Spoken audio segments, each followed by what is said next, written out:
Okay, so it's 11:50 p.m.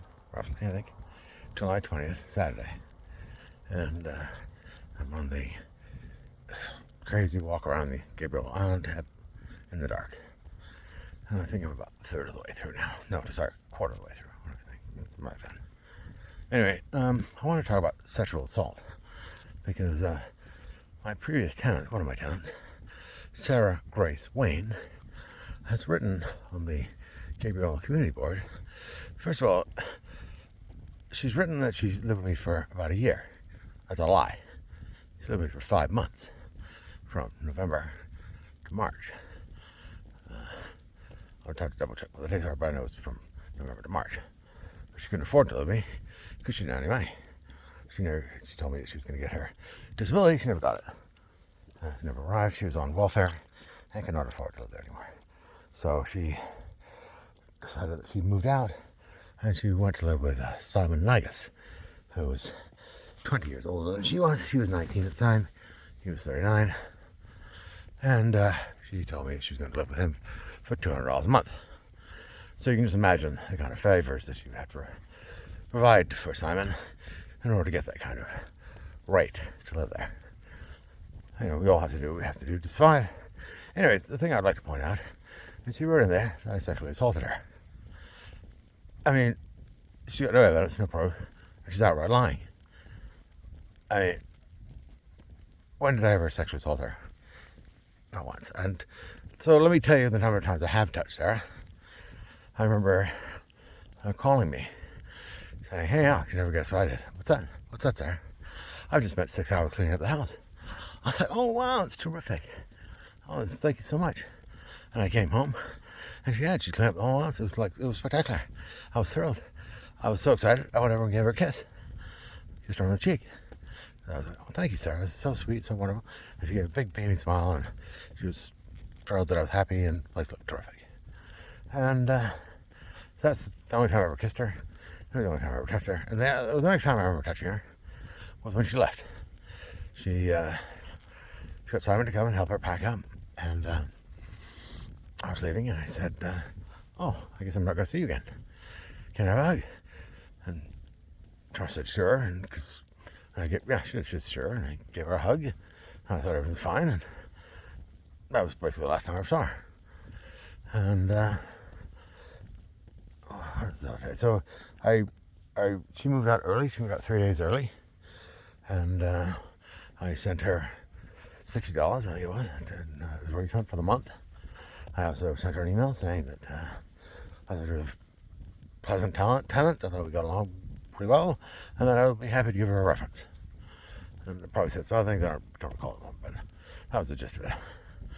And I wished her well. And then I find out that she blocked me on Messenger. Her and Simon Nigas. So I knew something was wrong. I was like, "What's going on here? Why would they do that? What did I ever, something's changed, right?" And I heard a bunch of rumors, I guess, and I just ignored them. I heard that she'd gone and written something and put it on the village bulletin board, where saying that I was a sexual predator and a danger to women, and everyone should stay away from me, and whatever other rubbish she wrote. But I just thought, I don't care. It didn't bother me. I mean, you didn't want us to bring up lies and slander, and I don't really care, because it's just not true. Like, I know what the truth is. You know what the truth is. We both know what the truth is. So, you want to go ahead and say rubbish. It's not going to bother me. But what she did do, that annoyed me, is she started saying all these things about my wife, my ex-wife. And that was upsetting. That did upset me. I mean, why do you have to hurt my ex-wife? Why do you have to... What kind of person has to hurt other people? I don't get it. Anyway, so she upset my ex-wife, and so my ex-wife got upset, and she wanted to go see Sarah. So she insisted on me taking her to Simon's house, because I did. And she wasn't. Simon claims she was drunk and banging on the door, or whatever he claims. She certainly wasn't drunk. I don't know if she banged on the door.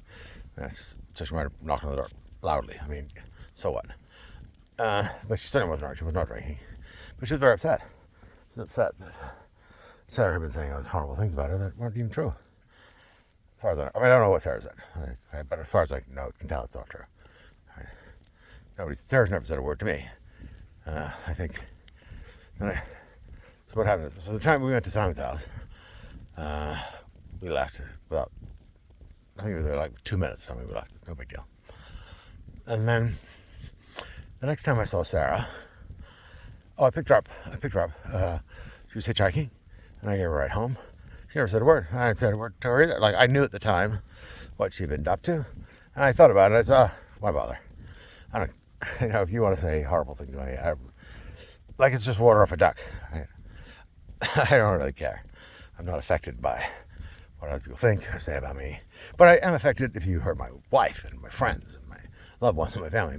Because then they get upset. It doesn't upset me, but it upsets them. So then that upsets me, right? So, anyway, so I picked her up and took her home, and everything's fine. And I decided not to say anything to her at the time, for whatever reason. So the next time I see Sarah and Simon, I was in the village mall. I was walking around the boardwalk in the village, and I see Simon and Sarah, scantily dressed as she always does, trying to make her as provocative as she can possibly be with her breasts hanging out and all the rest of it. As is her way. And I think what she told me is, well, Simon likes it. He likes it when I look like this. So whatever, do whatever he likes, Sarah. I saw them, and Larry was there too. So I walked up. I said, hi. I don't know. I'm not going to be able to replay the whole conversation for you. But he was sort of like, hi. What do you want, Alex? I'm just saying hi. Go away. Go where? Get lost. I'm waiting for somebody. I think that's what I said. I'm waiting for somebody. I was. And they said, what do you want? I said, well, I just want to talk to you. We don't want to talk to you. Too bad. And then I said to Sarah, like I said, I'm not going to recall the whole thing absolutely correctly, but I remember saying to Sarah, I heard, Sarah, that you wrote this horrible thing about me and put it up on the bulletin board. Is that true? And she just ignored me and looked away. And what else? And Simon was like, well, go away. You banged on my door. You brought my drunk wife to your house and blah, blah, blah. That's such nonsense. Don't be scared of anybody. You're just making up a fantasy story, as apparently they always do. Anyways. And then what happens? Then Larry, dear Larry, starts taking off his jacket and his backpack and starts advancing to me, swinging with his fist up. And I was like, you've got to be joking. You're going to try and hit me. So I'm watching him come towards me. Just my mind is going, this isn't really happening, right? All the time watching his fists. And he takes a swing. So, of course, I get out of the way. And what do you do? I think it's the first swing. He takes the first swing, and then he goes crashing into the, he goes flying past me, crashing into the shopping carts and lands on the floor. And I immediately goes, Larry, you okay? Larry, you all right? And he gets himself up and comes at me again. And I think he tried a couple more times. And then Simon pulls him off and says, come on, let's go. And Simon turns around and glares at me. And I look back at him and I go, oh, what are you going to do? Call the police? Something like that. And laughed. And so they get away. And then I do my shopping and I come out. I'm walking to my car. And I see my friend Rick sitting in the car. And I said, hi, Rick, how are you? And he's sitting there with somebody who works at the deli, I can't remember her name now. And in the back seat are none other than Simon and Sarah.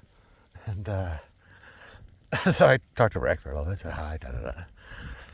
And I can't remember, I said something I thought was kind of funny to Sarah, whatever it was. And they drove away.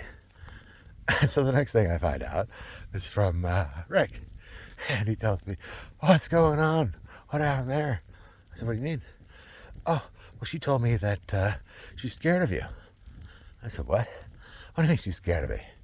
That's ridiculous. I've never done anything to Sarah. I've never done anything to intimidate her, scare her in any way, shape, or form. That's absolute nonsense. I mean, so I'm trying, so I'm trying to turn this in my head and think, how can this be? What is? Oh, he's got a picture of the sun here. There's the moon. Isn't that beautiful? Isn't that beautiful? Oh, we can take a picture. Let's see.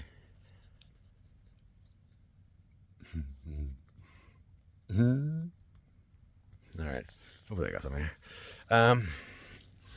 So he tells me that Sarah's scared of me. So I'm like, okay, well, so then I was like, I'm gonna go to their house tonight to sort this out, because that's just the way I am. Right?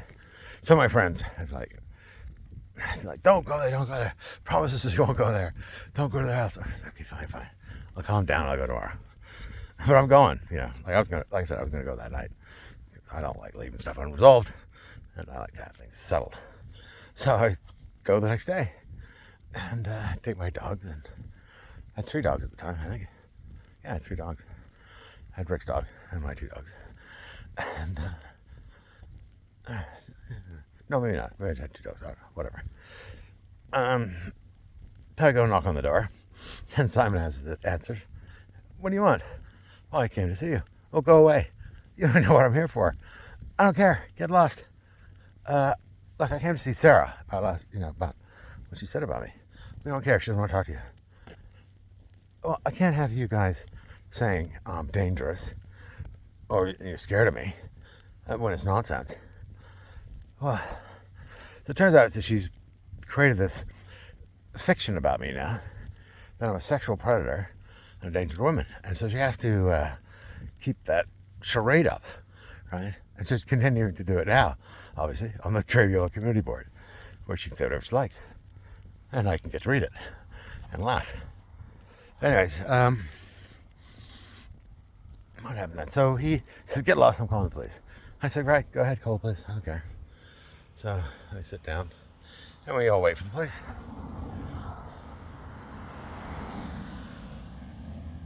And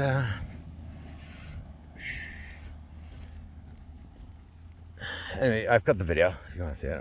There's not a bit of a conversation there, not much. But the police get there, and he starts walking up the driveway. Before he even gets anywhere near me, he says, do you mind coming down and talking to me off the property? So no, sorry, I'll be right there. So I get up, walk down with the dogs. We're standing on the road, and the policeman goes, right, now you're off the property. That's the end of that. That's all it was, right? I was like, okay. So now can you tell me what's going on? Sure. So I proceeded to tell him, whatever. Tell him why I was there.